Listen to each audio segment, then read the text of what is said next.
The last Barstool date of the Loneliness Prevention Society. And the epigraph is by Jimmy Webb.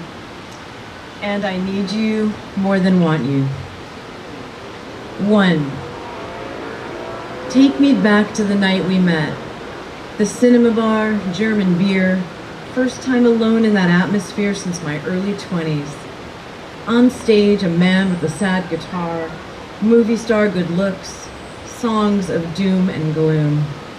The player wasn't you, just someone I knew as a widow.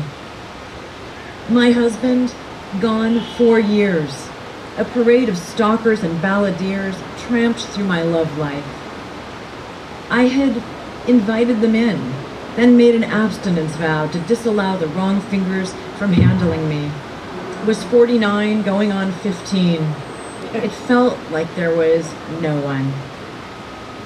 Sugar Magnolia was playing on the jukebox when you skulked in. We stared each other down, then parsed the lyrics.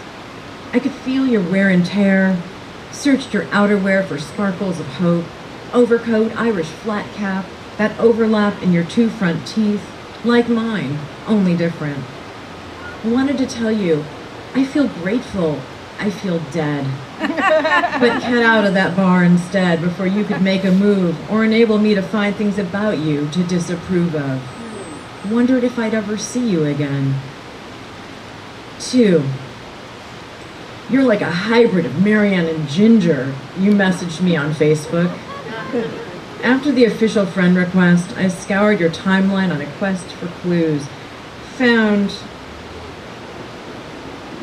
booze and warm friends at Casa Bianca Pizza Pie, a throwback place with Tiffany lamps and upholstered booths. Booths were our underpinning. For our first date, you promised to deliver me one. I'll take you anywhere you want to go, you said. I chose Dear John's, a dark bar with the older woman lighting. Got there early, sat there fighting an undiagnosed anxiety disorder. You got there late. I hated dating, thought though your style was crackling. Belt loop keys to whereabouts unknown.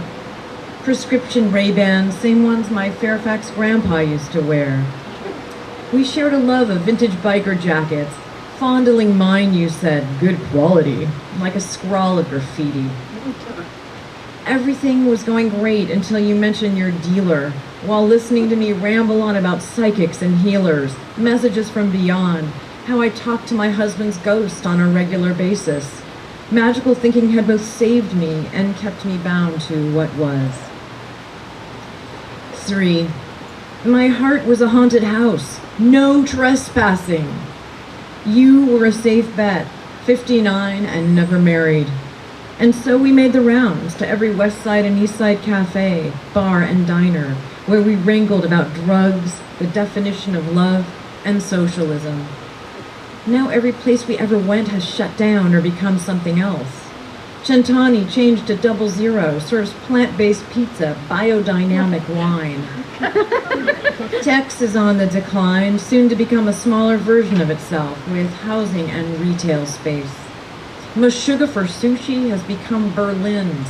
Spitfire Grill traded up for craft beer and ingredient-driven food. Those loved places all disappear over time, but what happens when a memory is scheduled for demolition? Wichita Lineman was our song. You'd play it on Friday nights at the Culver Hotel when I was in the room and listening. I know you learned guitar as a way to get girls, played to show parts of yourself you otherwise couldn't reveal, your heart concealed, at risk. 4. Take me back to the night you left.